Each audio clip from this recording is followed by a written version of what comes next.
adults who've been sending me messages saying, I'm 51, I'm 52, but until today, I do go to Tara and like with my mom, I have so much fear of my mom, even when she comes in my space. What do I do? How do I reach out? Or even how do I talk to her to tell her not to do that without necessarily angering them, Okay.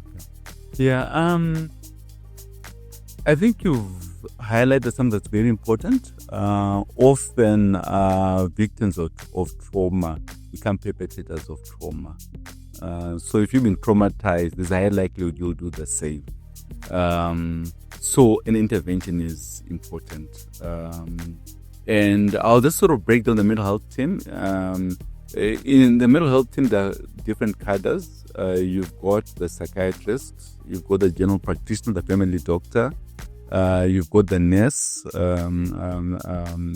you also have psychologists, social workers, occupational therapists. So you've got different cadres that are on the ground. Most of us don't know that these cadres exist. And if you then find the appropriate cadre vis-a-vis, if you've experienced trauma, finding either a counselor who's formally trained or a clinical psychologist, which would be ideal. But unfortunately,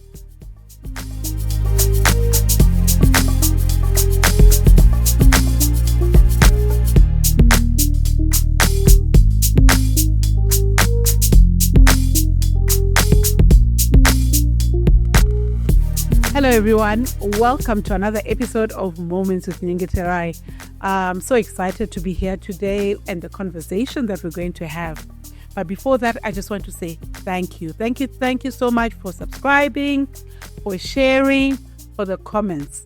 Thank you. So I'm absolutely loving the comments, the people you're asking me to bring, the topics that you're asking us to talk about.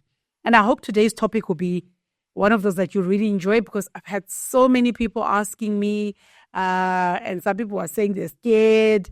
So I just thought, you know what? Why don't we bring the specialist to talk to us about it? And then I will bring out some of the questions that some of you have sent me, and I hope that we'll be able to cover everything that you want. Otherwise, you'll have to reach out to him. So, Dr. Mangezi, how are you? Fine, thank you. It's my pleasure being on your show today. Thank you so much. I mean, I know we've talked about this from last year. It's one of those conversations that started last year, but I'm happy that finally you're here today. And just for those people who don't know who you are and what you do, can you just introduce yourself to our viewers, who you are, what you do, and just a short bio about who you are. Yeah.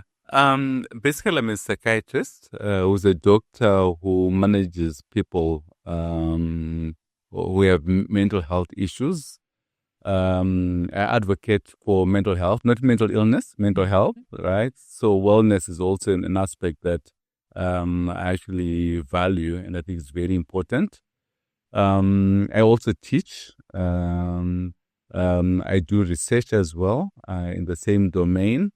So basically, in a nutshell, that's what I am. Oh, wow. Let's actually start there. When you say you're a psychiatrist, a lot of people, growing up, they say, psychiatrist, I think I grew up in Blawayo, so Ngucheni, I've like met people. I think we need to start there and just break it down to say exactly what you do. Because a lot of people, when they think psychiatrists, they think mad people. Break it down and just let our viewers know. Okay. Maybe just to put things in context, basically a psychiatrist is a medical practitioner who's gone through formal training as a doctor, done the internship as practice, who then goes on to do a master's degree in medicine, an MA psychiatry degree over 4 years. And then once you've done that, you then do almost like an internship where you're a senior age under supervision. Then you start working independently as a psychiatrist. And what does it entail? It basically, health has got 4 pillars. So we tend to manage our patients in a more holistic manner than other domains. So we look at the physical health, which means even the physical health of the brain. We look at the emotional, psychological health. We look at the social health, even the spiritual health. So we sort of have a holistic approach to trying to get someone well. Can you, before we even go far, Okay. let's go back to those 4 pillars. Break them down some more. So you said the physical health, looking at, even concerning the brain, what will you be looking at when you look at the brain? Okay. The brain has got a structure where it's got cells that produce chemicals, and also there's also electrical activity that happens there. Just the way an electronic gadget might work, similar to that. So our role there is we focus on the function of that. So we are able to figure out what's wrong, where we can prescribe medication that helps correct the chemical imbalances, as well as regulate the electrical activity of the brain. We've got other people we work closely with. We've got neurosurgeons who actually look at the actual structure, and they actually go in and try and correct structural defects through operations. And then we've got neurologists that we work with as well. They tend now to look at more of the brain nerve functioning that's not really involved with the emotional aspect. There's a whole big area vis-a-vis if I become paralyzed on one side, it might actually be mostly physical, and a neurologist might come in and assist with that management. Yeah, so we are a team, so we do work together in trying to manage an individual in a holistic manner. Okay. All right. So how then do people reach out? Or how do I know now I need to go and see a psychiatrist? Okay. Okay. The structure of the medical services is through referral. So normally, our first port of call is the primary health care clinics and general practitioners. So often when you have any problem where you think that something is wrong, you actually go and see them. They then are equipped to screen and identify that, no, this matter requires assistance by a psychiatrist, so that you will actually then be referred on to a specialist. So that's the main pathway. Occasionally, there may be crisis where people appear in emergency rooms, which can be both private and government, and sometimes one is then referred straight to a psychiatrist from that end. When they refer to you, what would the primary health care people, what would they have noticed or seen that then makes them want to? I've got a follow-up question to that. Okay. Yeah. If they want to come to you, Okay. like makes them send people to you. Okay. Yeah. I think that's a very good question. Why I'm saying that is behavior is a spectrum. So normally they would want us to come on board when they feel there's a disorder. By disorder, what do you mean? Anything that might cause impairment in social and occupational function. So if my mood affects that, then an intervention is required. If my anger affects that, then my a referral is required. If my behavior affects that as well. So all those things are a criteria. There are clinical classifications which may be a bit more complex, but doctors and nurses are sort of equipped to identify some of those and repair appropriately. But for the lay person, I think it's when you stop functioning, it's a red flag that you need to see someone. You know why I asked that? Because I find that, in families, Yeah. I have to go. In families, you find that there's sometimes a person who is always angry. I mean, they're angered by anything, and yet they wake up and they might look normal. The next minute, anything just triggers them off. Then there are those ones who just have to beat up like that kind of thing. But they say it's normal raising of kids. Then you have those who are continuously anxious. If they know people are coming, they get nervous, they bite their nails, they really anxious. And then a lot of anxiety. But no, it's just there, but they've never been to the doctor, or they've never. So how do we take it from the home? Maybe they're not even going because our school will not any problem. Yeah. I suppose the first step is what you're doing, advocacy. Because if someone is angry all the time, the family knows there's a problem, right? Sometimes stigma is a barrier for getting that person help. Sometimes lack of knowledge as well. Where do you take that person to? It can be an issue. So advocacy, I think, is a big place. And if you really think about it, in mental health services, medicinal management started in the 1940s, 50s. So it's quite a new area globally. So there's a lot of work to be done, a lot of education to be done. And I think forums like this assist people to identify that, no, I think there's this potential place I can take someone to be assisted. Yeah. No, okay. You talked about stigma. I think it's a real big thing, especially I think more African culture. Because also, while we're there, if we can just maybe explain, because everybody thinks they're a specialist in mental health care. I'm a therapist, whatever. Can you break down why it's important to come to you and the difference between a therapist and a psychiatrist, and how do we marry the two, and just the importance of people not being shy, not being afraid of, because the stigma is, how it is. People are so scared, they're afraid. What are people going to say? Yeah. It's good that you've noticed that there's been an upsurge of people wanting to assist people mentally.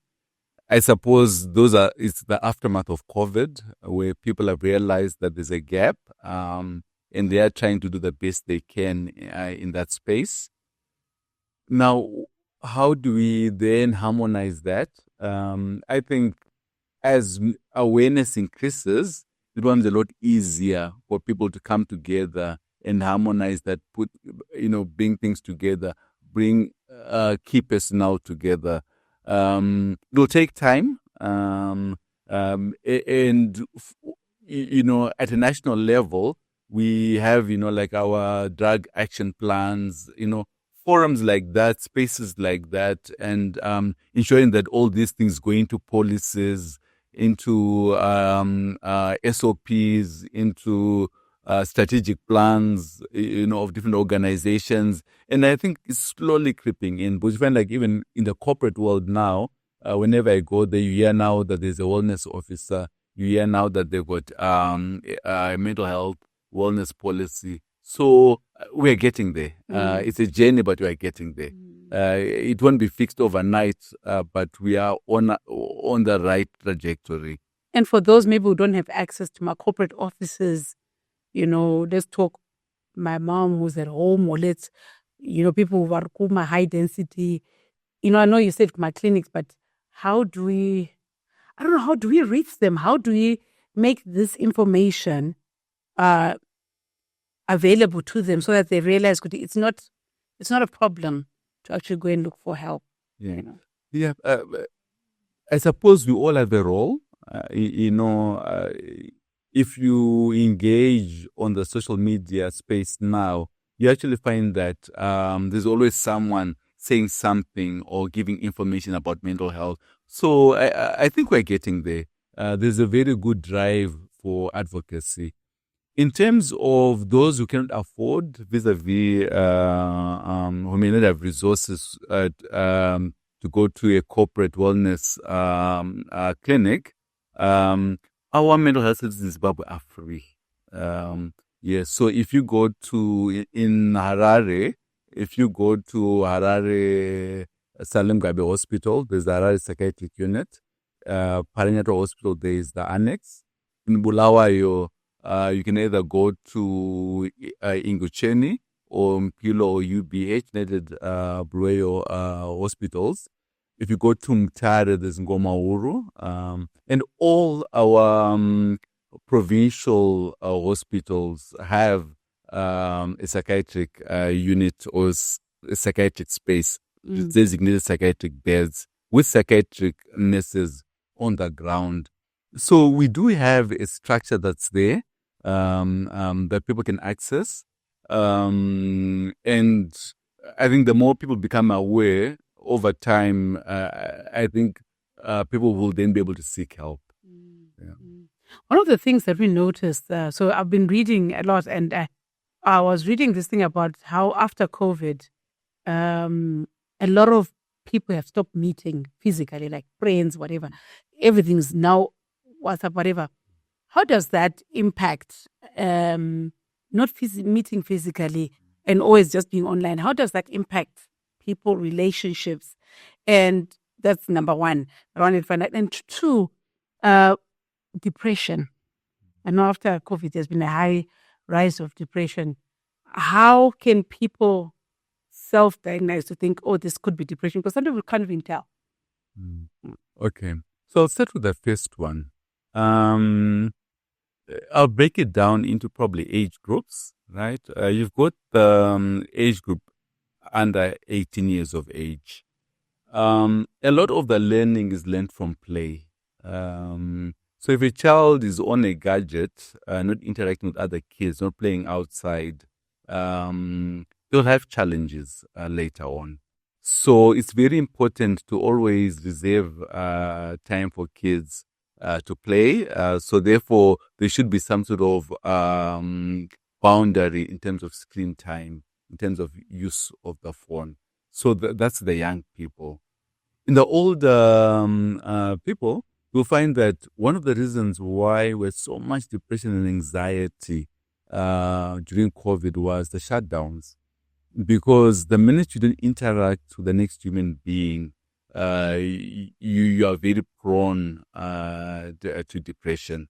So that isolation demonstrated that one of our core, I always tell people that we are primates, we are communal animals, we're designed to interact, we are wired to interact. So interfering with that has consequences, and often depression and anxiety are the consequences of that. So I'll sort of summarize it that way. No, okay. So going forward, so I'm looking now. Most of us are parenting children who've grown up in a totally different world than we did, and this question has come from a lot of parents. How do we parent? How do we parent in a way that, I mean, we can't parent like our parents did, because Shamu was the way they disciplined us, but Shamu doesn't work for our kids, Yeah. And a lot of them are like, yeah, I've got mental, I've got my, you know the story, like what happens now with our kids. So I've had a lot of people in my inbox asking me to talk about how do we parent our children right now with the things that are going on in the world in Zim, and they're in Zim, but they have access to everything that's happening in the world. And then there are those Zimbabweans who are in the diaspora who are also reaching out to me and saying, you know what, we don't know how to parent. We never grew up like this. We come overseas, and this life, we're also trying to, to get ourselves around this new environment, this new life. And then now we have to parent these kids in this new environment, and we are struggling ourselves. How can we do it? So it's questions that people have been asking me, that if we can get someone who can help them answer those questions. Yeah, I'll deflect this by saying, Mugonwe peri, right? In other words, it's the parent who knows what's best. And for you as a parent to know what's best, you need to be a present parent, which takes a bit of sacrifice.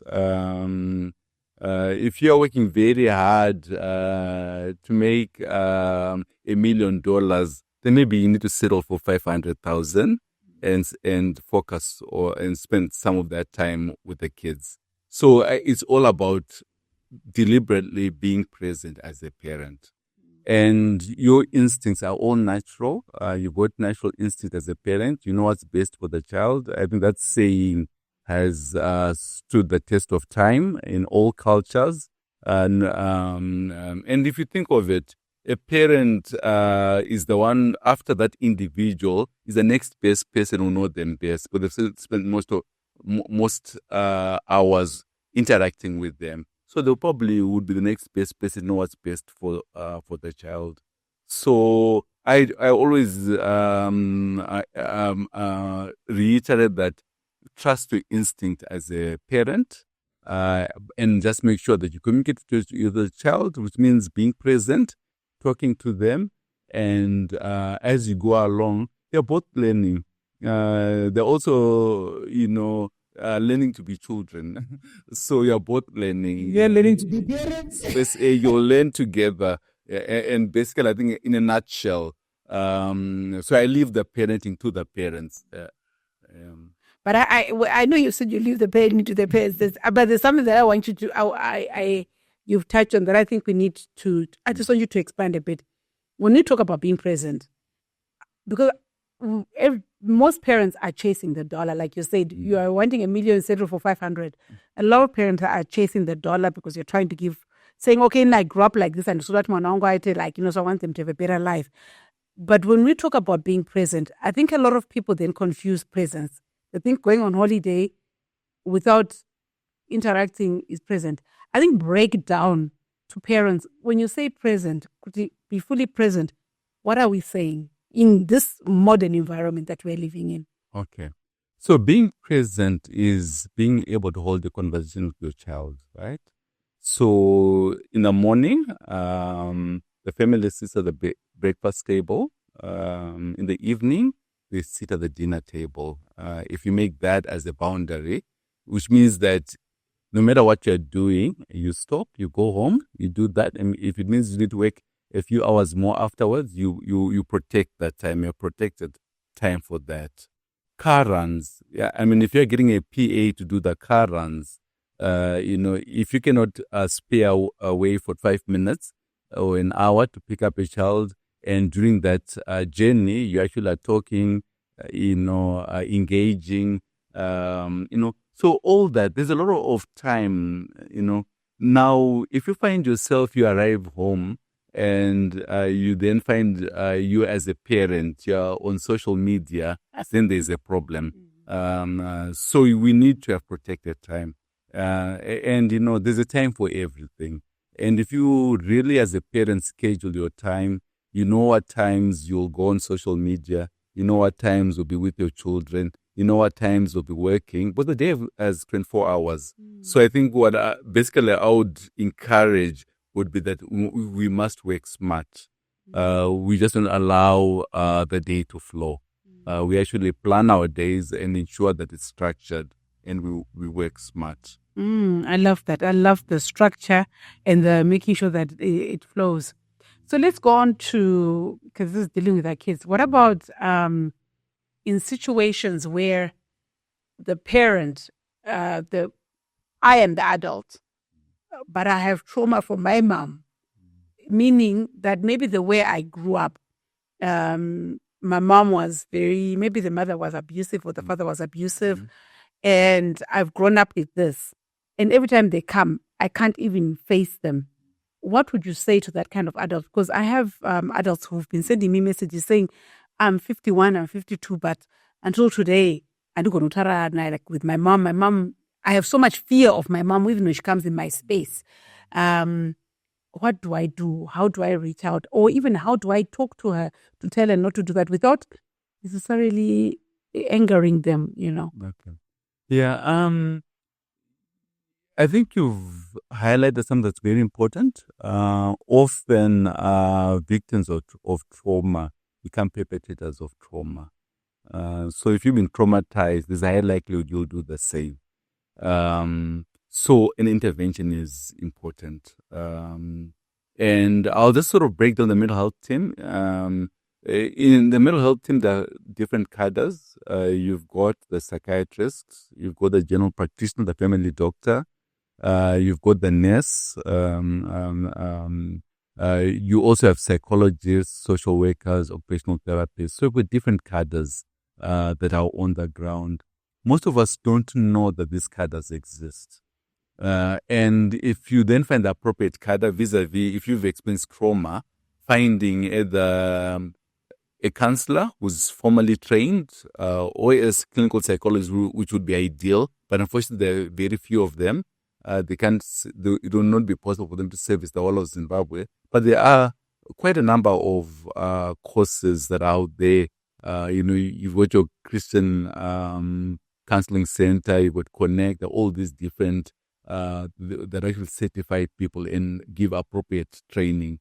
So I think it's important for you to seek help because remember, if you're a victim of trauma, there's a possibility that you may become a perpetrator of trauma. So it has to end with you. Otherwise, it becomes generational, where this problem is passed down generations. You know what you're saying is very the generational trauma. I think it's so important because I think most of us, have some sort of trauma childhood that we've carried, and it's so true. I had to go for therapy because I could see certain tendencies in me, and I was like, "Oh, I don't want to carry this onto my kids, or I don't want certain things." But now, how then, like people who are our ages, get to our parents to go if they don't believe they have a problem? Yeah. Okay. I think there are two parts. If your parent is now 70 years old, technically speaking, they are now frail. They probably don't have the capacity to perpetrate the trauma. So it now means that it's in your mind. So it now means that you then need to learn to cope with the trauma that you've experienced. So the therapy is not really for the parent per se, it's probably for the child who's now an adult, who's now a parent themselves, to go for the therapy so that it ends with them. They don't do the same to their children. Oh, I love that. I think that is very important because I think what I'm hearing a lot of people saying is like, oh, yeah, but I want my mom to go for therapy. And I think I'm like, okay, probably if you're in your 50s, your mom is probably in their 70s or 80s, but how do you get them to go for it? But what you've said is really, really, it's very important that I have to work on me and deal with it and then, making sure that I don't pass it on to my kids.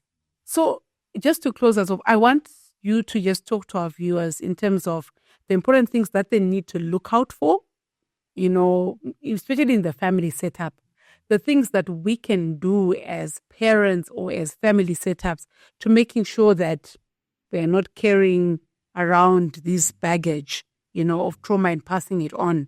And just any advice just to help our viewers out there who are struggling. Yes, so maybe what I would probably would like to say would be function is key, right? So if for whatever reason you find you're failing to concentrate at work, you're failing to deliver A, B, C, D, E, it's a red flag. You need to reflect and figure out what's going on in your life. I think function is actually key. By function, I just want to, sorry. You mean even people who are over drinking? Because I know some people are drinking so much. Yes, that's what. Yeah. So function is key. You are not delivering what you're supposed to deliver socially or at work. Then the next most important symptom, or probably the earliest symptom that often you'd actually need to look out for, is failing to sleep. That's probably one of the earliest symptoms, even before all these other things come on board. Often when you're having challenges, you'll start failing to sleep. So that's also a red flag. It's always good to go and see your GP or your local nurse if you find that you are struggling to sleep, so that you figure out what's going on. The earlier you intervene, the better, right? If you then want intervention 3 years later, it becomes more difficult to treat. Yeah. So as soon as you find that you've gone 3-4 days not sleeping, then an intervention is required. So that's probably the next thing at the next level. Then you then get bad coping strategies like the one you've highlighted, where you then find that you've increased the amount you drink. That's a telltale sign that there's something wrong. So also an intervention is required.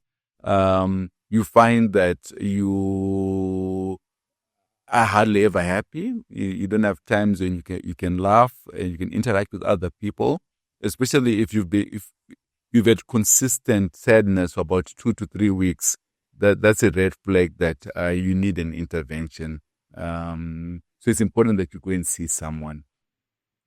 Sometimes having symptomatology, like hearing voices, seeing visions, those you don't even wait. Those are actually almost like a mental health emergency. You need to go and see someone immediately so that it doesn't escalate. It can actually be managed and it can actually settle down.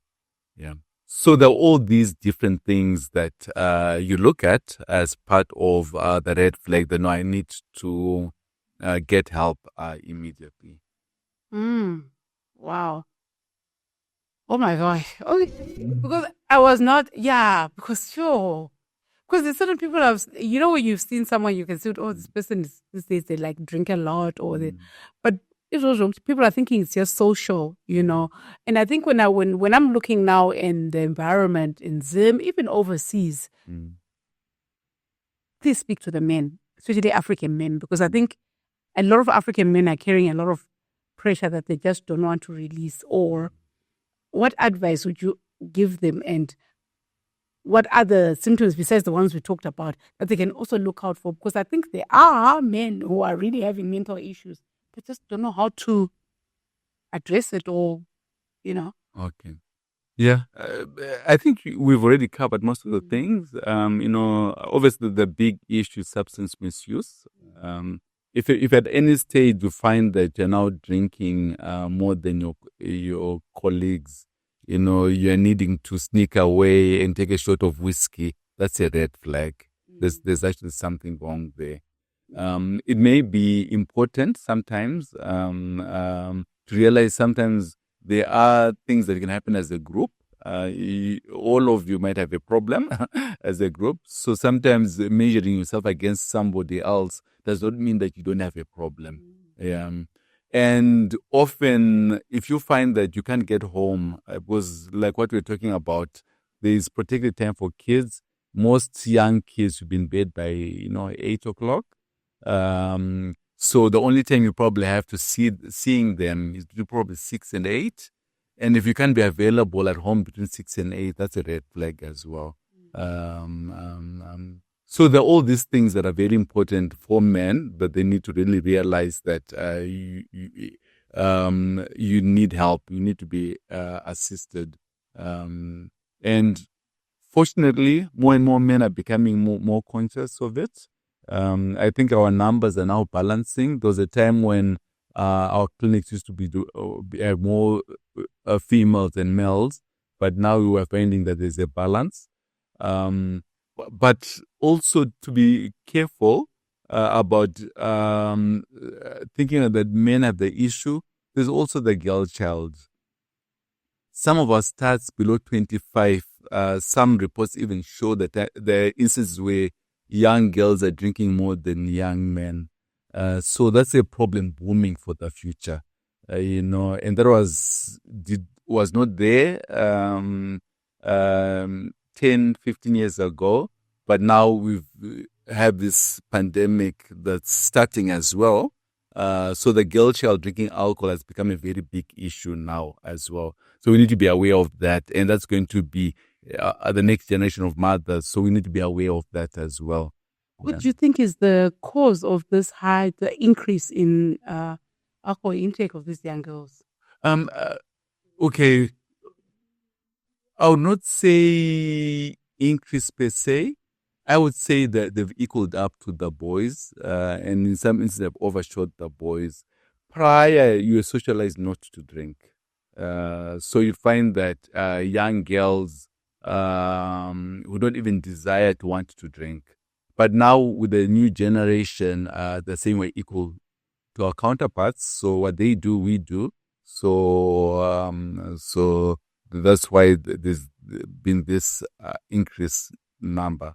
So something that I think parents will need to look out for as well. Yes, need to be. So I think the girl child also needs to be kept an eye on as much as the boy child. Oh, wow. Dr. Mangezi, we could go on because I think this is a very important topic. And I think as we look at the way the world is going and what is happening in the environment, it's really a key topic that should not be like swept under the rug, that we can continuously talk about. I don't know what else you'd want to add to our viewers in terms of what they should look out for and where should men go, because some men don't want to go to the clinic. Are there any private or online therapists or psychiatrists that they can see? For men, we've got men's clinics. I think they've come up now. A lot of urologists have set up one-stop shop where men can go for checkups and what have you. So I think that those are available. The general practitioner is also there. So already men are reporting to the general practitioner for other things. So they can also raise those issues and talk about those things with the general practitioner or the local nurse that they've been consulting for other things. Yeah, so there's actually, room for them to seek. Because half the time they do go, but they don't open up to those issues. Oh, okay. All right. So just to close us off, I know you're a doctor, and how do you relax, Dr. Mangezi? I'm sure you're not always here. So just, some light moments. How do you relax after seeing all those patients? Don't you carry that home with you? I mean, I can imagine spending the whole day listening to this. How do you relax? How do you unburden from... Then I would say having a beautiful family. I think going home to my family, I think that's probably the most relaxing thing. And obviously, in counseling, we've also been trained to do debriefs from time to time. So we also see therapists to ensure that we don't carry that load. Oh, fantastic. So one word to our viewers as we close, your last word to them. We must not view mental health as mental illness, right? So prevention is always better than cure. So I think what I said earlier on, wellness is very important. We need to be very, very deliberate. Modern world is so hectic. Life happens. So you'll find that if you don't schedule exercise, you don't schedule me time, you don't schedule time with the kids, it's not going to happen. So I think we should all focus on how do we look after ourselves. And if I have the best version of myself today, then I can have a greater impact to the world. So that would be my take-home message. All right. So, Dr. Mangezi, just to close us off, we've got to have a few light questions. Okay. Tell me, what's your favorite color and why? Okay. I love blue. Why? Because blue is water, and that sort of gives you peace. Oh, I like that. So that's why I like that. Yeah. And your favorite animal and why? Okay. In terms of animals, I would say probably I can't really think of an animal. What can I think of? I don't have a favorite. You don't have a favorite? Yeah. Okay. We've had guests who say that. And the book that has made an impact on you, that you've read and made a huge impact on your life. Oof, there are lots of books. Okay, give me 3. Okay, I can give you 3. Okay. So maybe let me select 3 that I recommend for young people. Oh, fantastic. I think that's best. Yeah. I think every young people needs to read The Richest Man in Babylon.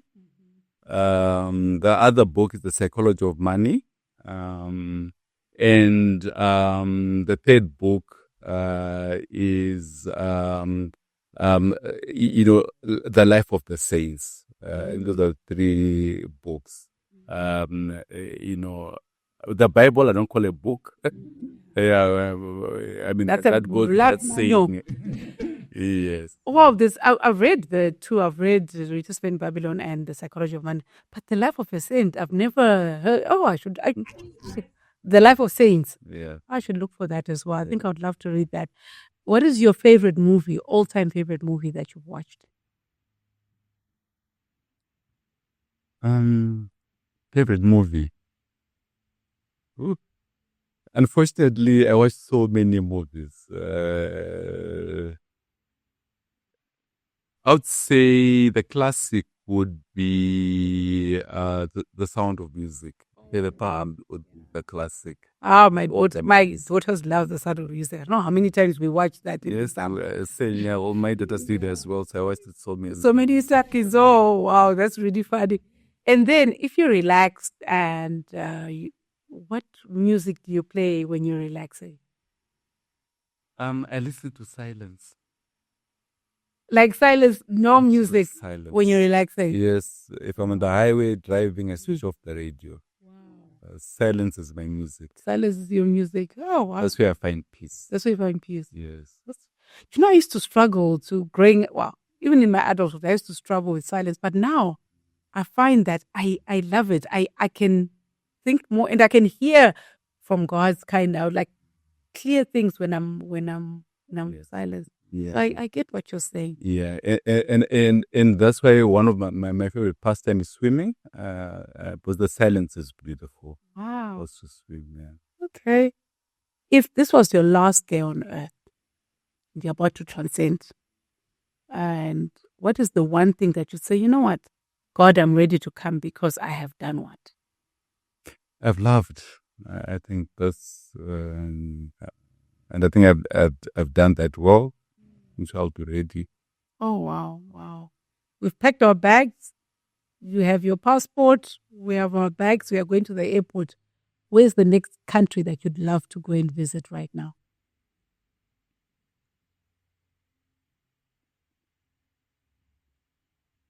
I can't even think of the country.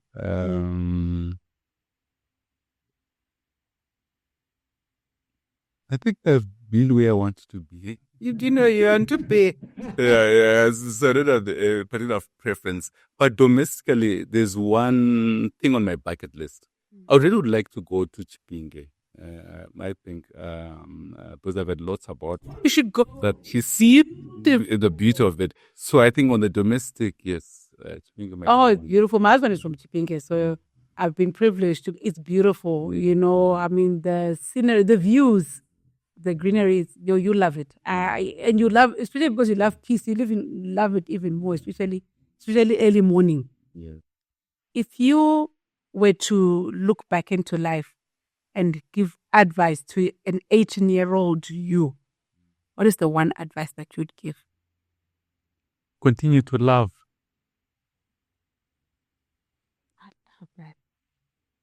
I love that. Perfect. And I think in the Bible speaks so much about love, and I'm glad we ended up there. Yeah. Thank you so much. So, it's been amazing. So everyone, as you go into the week, you heard what Dr. Mangezi said. Let's take care of our mental health. Let's look out to those people around us who we love, and just look for those telltale signs. Even in ourselves, let's look for those telltale signs, and let's seek help. Let's not be scared to seek help. And as you go into the week, enjoy yourselves and remember to love and spread love. See you next week. Bye.